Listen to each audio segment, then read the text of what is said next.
Assalamualaikum, my name is Arfat and welcome to a very new video. Inshallah, in today's video, I just want to do a very quick summary, a very quick overview as to what is Christianity and what is the New Testament. Now, I've made videos like this in the past before, but inshallah, with much better quality now. I will start to actually refilm some of my older videos because some of you commented that the audio was actually so poor. And so I will start refilming some of these videos, inshallah. And in today's video, I would like to just make one video whereby any new Muslims or anyone who has no idea about the New Testament and who has no idea about who is Paul, who is Mark, Matthew, Luke, and John, and so on and so forth. What are some of the scholarly consensus regarding some of these books within the New Testament, as well as the religion? What does Christianity believe today, as well as in the past, and so on and so forth. And also present you in broad context the greater Greco-Roman world surrounding the first century Christians, first century of the Common Era, inshallah. So before we begin, I'll just point you one literature, and it is not very expensive. It is very cheap. I paid for about $15 for mine, and that is the New Testament, published by Oxford University Press. A very short introduction for those of you who is just starting out, not necessarily want to follow through or take the academic route, so on and so forth, but just wants a scholarly introduction, okay, about the New Testament as well as the greater historical context. We're not going to approach this video from a theological perspective because if we approach from a theological perspective, it is only catered towards the Christians, right? Because non-Christians wouldn't want to care about the theology of the Christians because they're not Christians to begin with. And so my approach has always been the historical route.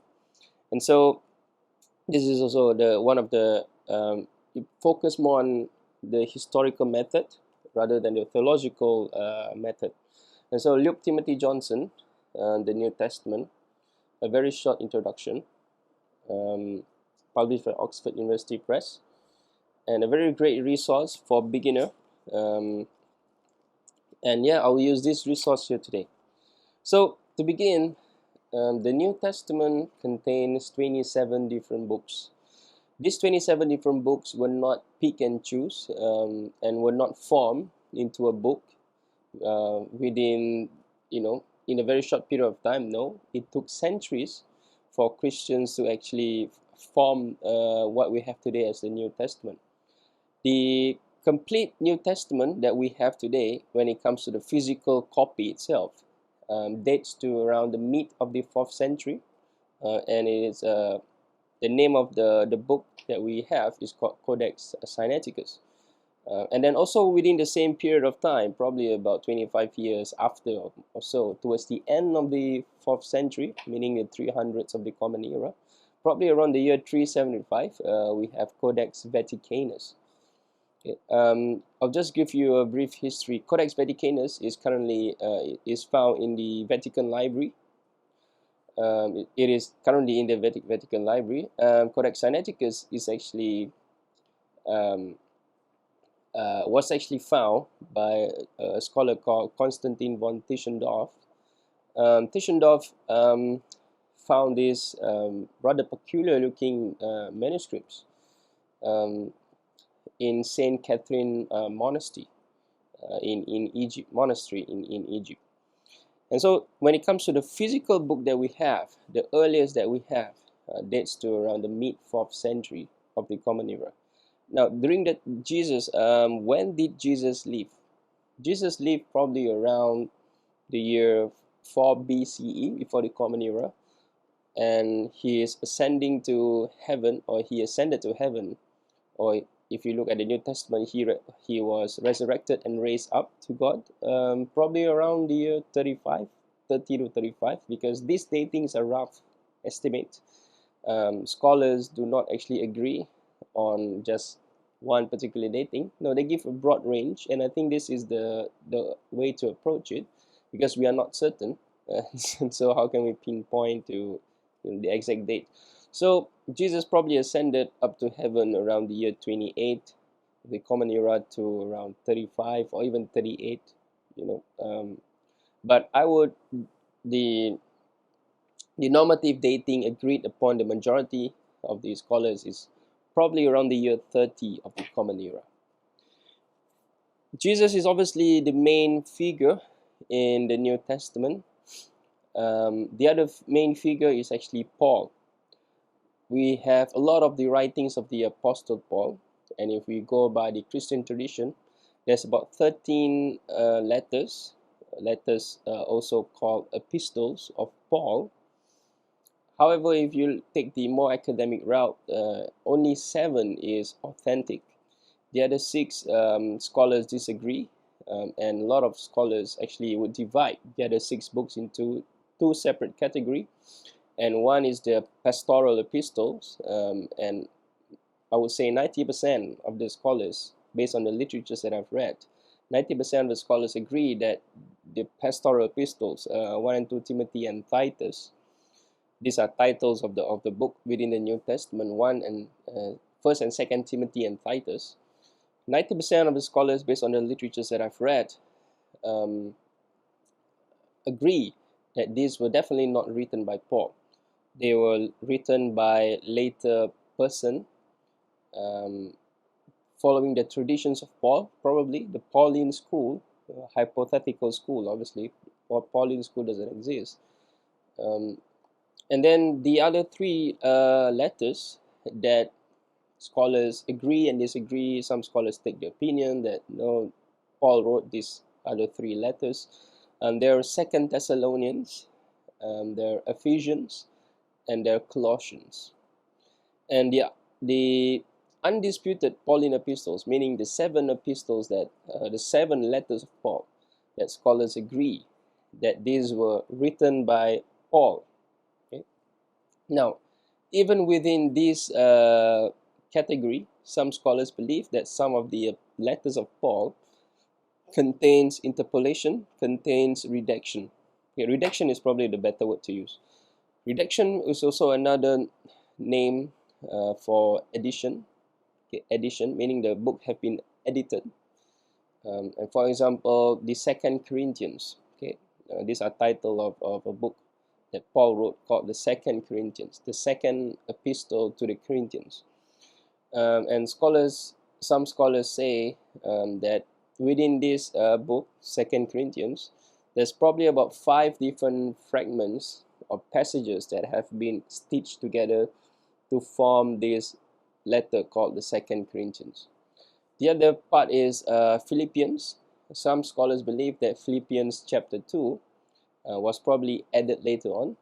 Okay? But I'm of the opinion that 2nd Philippians was actually written by Paul. Okay? That is my opinion. But majority of the other scholars, a huge chunk I would say, believe that 2nd Philippians was actually a tradition that has been inserted into this epistle. And so the authentic Pauline epistles, the letters of Paul, is 1st Thessalonians. They are 1st Thessalonians, Galatians, 1st and 2nd Corinthians. That will be 4. Romans, Philippians, and Philemon. Now, I'm of the opinion that, and I follow the scholarly opinion that Philemon was probably the last letter to be written by Paul. But a lot of the majority of the scholars out there believe that Romans was actually the last letter to have been written by Paul. Okay? And the reason why I believe that there's a huge evidence that Philemon was actually the last letter was because Paul was in prison. Okay? And probably Paul wrote, and Paul was in prison in Rome, probably. And so he wrote Philemon, the letter to the Philemon. And it's also one of the letters whereby one of Pauline kind of teachings have been abrogated by Paul himself. Because in the earlier letters, Paul mentioned that a slave should remain a slave, okay, meaning they shouldn't be freed. They should just remain a slave. However, towards the end of Paul's life, when he was in prison, and because Jesus hasn't come down from the clouds of heaven yet, Jesus, Christians hasn't been raised up. Okay, the end of times has didn't come actually during Paul's lifetime, and so Paul was changing some of his teachings, and so he mentioned to Philemon to free his slave. Okay, and so there's a change in Paul's teaching there. Now, obviously, this Paul could change his mind anytime, and this has been the arguments that scholars have used as well, because the letter to the Second Thessalonians mentioned that the end of time will be delayed, whereas the letters to the First Thessalonians mentioned that the end of time could happen anytime now. It's like a den of thieves invading your house at night. You will not know when thieves are going to enter your house at night. Whereas Second Thessalonians mentioned that some things need to happen first before the end of times is going to happen. So this is different than the teachings of Paul earlier on that we found, and which is why some scholars believe that Second Thessalonians was actually not written by Paul. But some scholars believe that Paul can change his mind, because I've just presented you whereby Paul actually changes his mind when it comes to whether to free a slave or not to free a slave. Now, obviously, because of this, some scholars have also doubted the letters to Philemon, okay, and mentioned that Philemon is not authentic Paul. And so, for scholars who actually took this camp, this opinion, only 6 authentic letters of Paul will make it, instead of 7. But I'm of the opinion that probably Second Thessalonians, probably Paul changes his mind, but a lot of scholars doubted that Second Thessalonians is actually written by Paul. Yeah. But that's beside the point. So to begin, if we open the New Testament, we are met with the Gospels. Okay, there are 4 Gospels. Gospels basically means like good news. Okay, the proclamation of good news, something like that.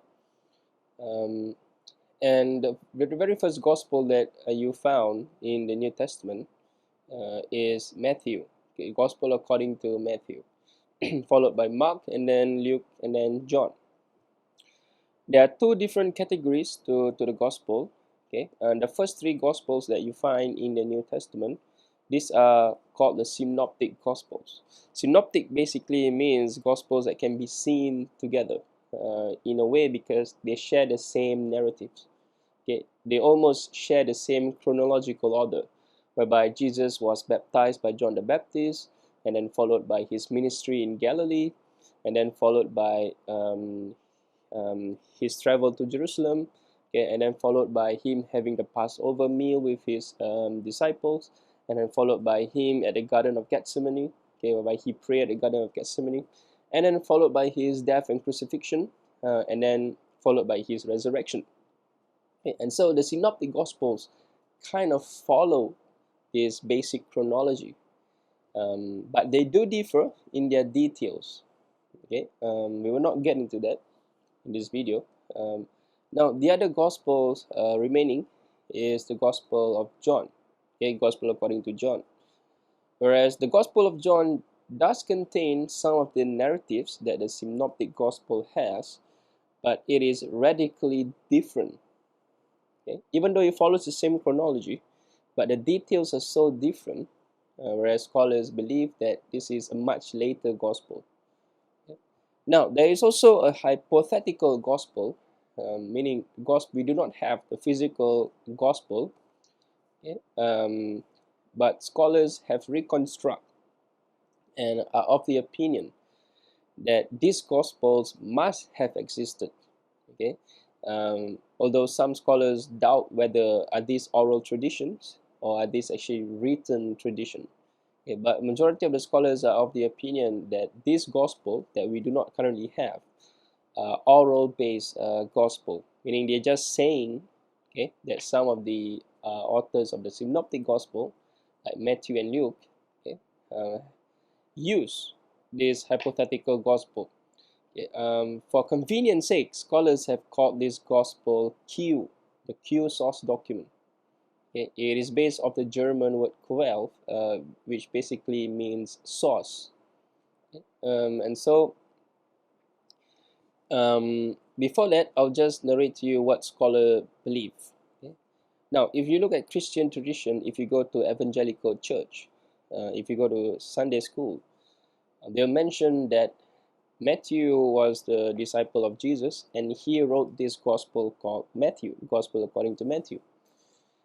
Whereas John, one of the disciples of Jesus, a very close disciple of Jesus, called John the son of Zebedee, okay, whom, if you look at the Synoptic Gospels, Jesus called, whereas John was fishing with his father, okay, and then he left his father to follow Jesus on his ministry. And so this is John the son of Zebedee. Excuse me. John the son of Zebedee. And then who was Mark? Mark was a companion of Peter and also of Paul. Okay, and so these are the disciples of Jesus, if you want to call it that.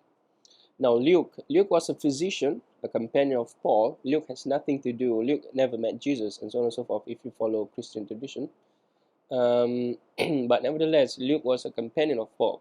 And if you look at classical Christian or evangelical Christian narrative, Paul was also a companion of Jesus. Even though Paul never met Jesus during his lifetime, but Jesus appeared to all the disciples, if you look at the book of 1 Corinthians, and then in the end, Jesus appeared to Paul. Okay, and so Paul is also a disciple of Jesus according to Christian tradition. Now, when it comes to the academic route, scholars disagree with this. Vehemently disagree with this. None of the companion of Jesus, or even the companion of Paul, actually wrote the Gospels. Okay, the Gospels we do not know, as far as our evidence goes. We do not know who actually wrote the Gospels. Now, so how did Christian tradition accept? Okay, why do Christian tradition accept that these Gospels were written by the disciples of Jesus and the disciples of Jesus? Right, when it comes to um, Luke and Mark, for example. Okay, that is because the writings of the earlier church fathers from Irenaeus. Irenaeus was a church father that probably wrote around the year 180 or 185, whereby he mentioned the names of these Gospels. Okay? Whereas earlier on, we have writings of another church father, Justin, okay, the martyr. According to Christian tradition, he was martyred in Rome. He was eaten, and so he was martyred in Rome. Whereas when Justin quotes passages from the Gospels, he never actually mentioned their names. And so Irenaeus was the very earliest source that we is the earliest source that we have when it comes to naming the Gospels. And Irenaeus was probably writing around the year 180, 185 or so, towards the end of the 2nd century. And so that is about a century or so removed. And a century before that, none of the writings of the early church fathers actually mention the names of the Gospels. And so this is the reason why scholars doubted. Because if you look at the datings of the Gospels, the very first Gospels to have been written in the New Testament is actually not Matthew, even though Matthew appeared first. Now, there's a reason why Matthew appeared first, but it's beyond the purview of this video.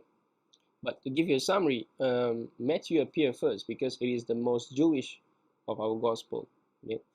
And it is a great transition, a bridge from the Old Testament to the New Testament, because the Old Testament is very Jewish. It's a Jewish literature that the Christians have adopted.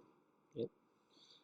And so Matthew sits perfectly in between the Old Testament and the New Testament, which is why Matthew, according to Christian tradition, has been put first.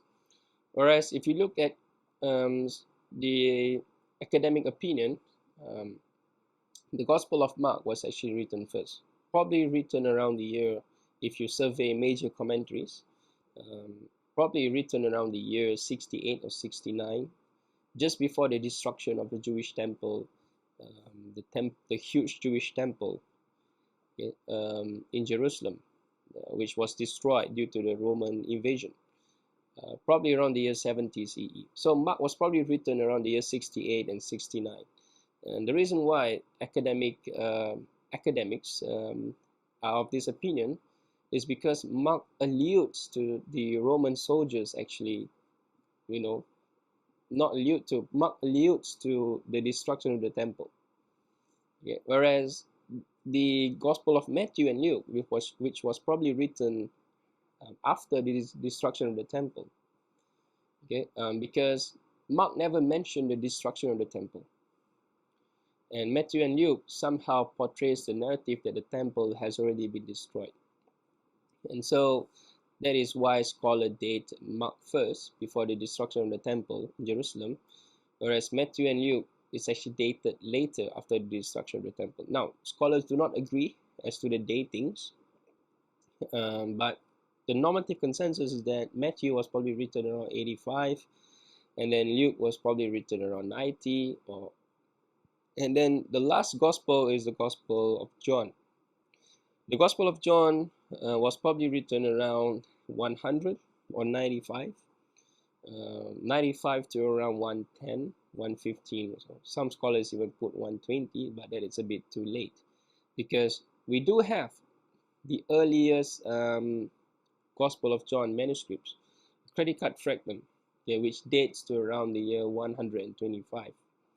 Given the given the timeline it takes, okay, for books to be circulated in the ancient world, which is probably about a decade or so from one end of the Roman Empire to the other end of the Roman Empire.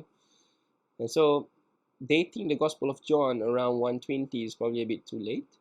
And so the most we can go is probably 110 or so.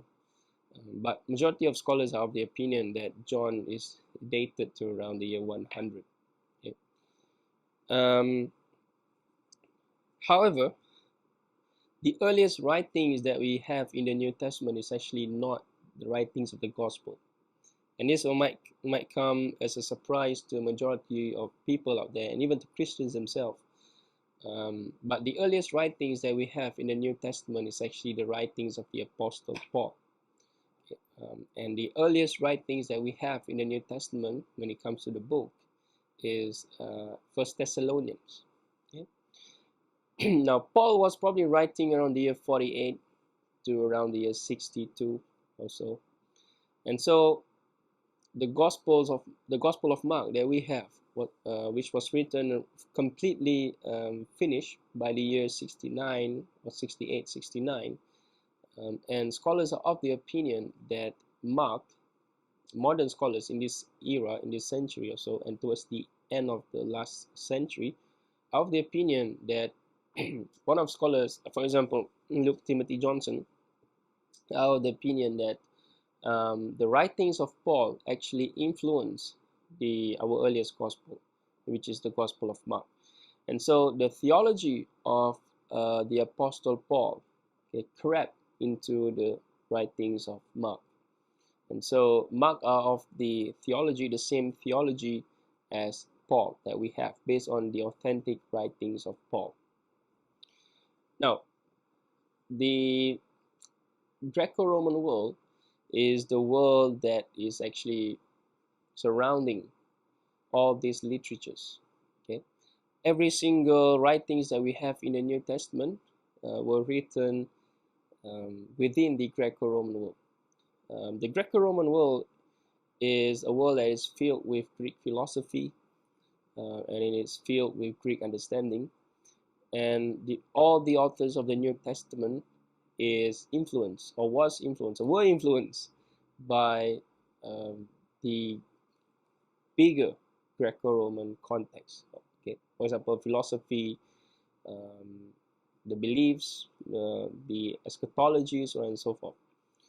And so when we have, in order for us to understand the New Testament, in order for us to get behind the head of the authors, we have to survey the greater Greco-Roman world, and we have to understand the Greco-Roman world, because in every single corpus, in every single writings that we have, okay, throughout the whole world, not just related to Christianity. Okay, this is not unique to Christianity.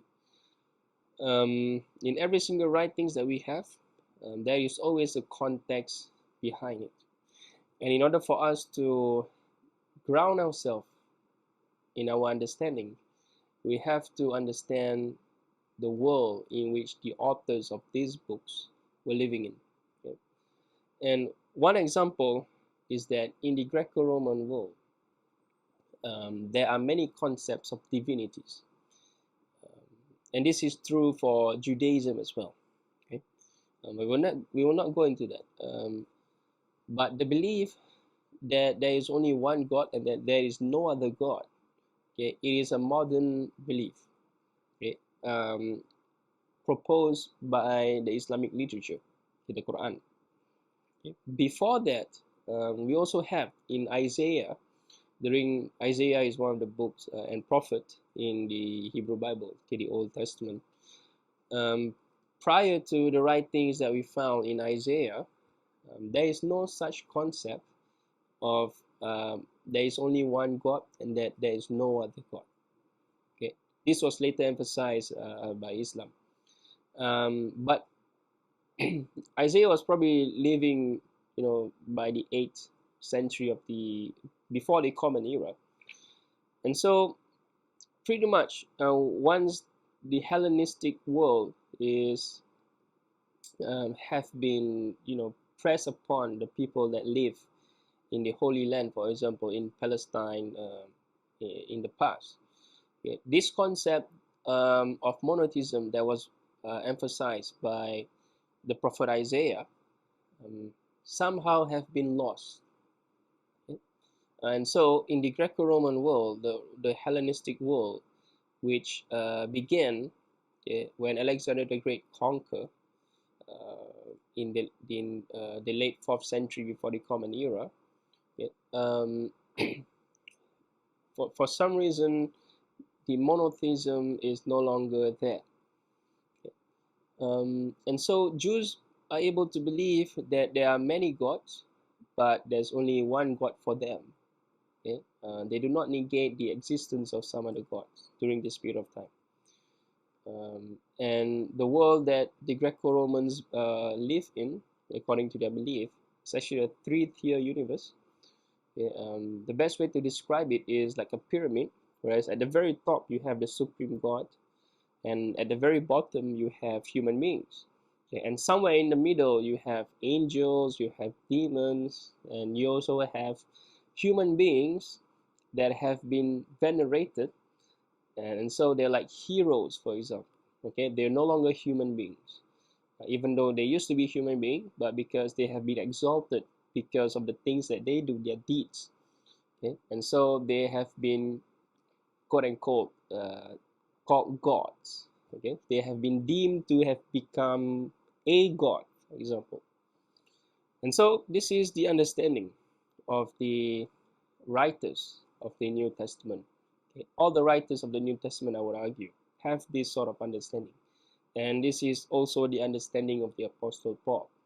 And so in some of the writings of the New Testament, Jesus have been venerated to become a God, okay, but not the supreme God. And so this is something that we need to understand. Now, obviously, this is how the Greco-Roman world actually functioned, so on and so forth.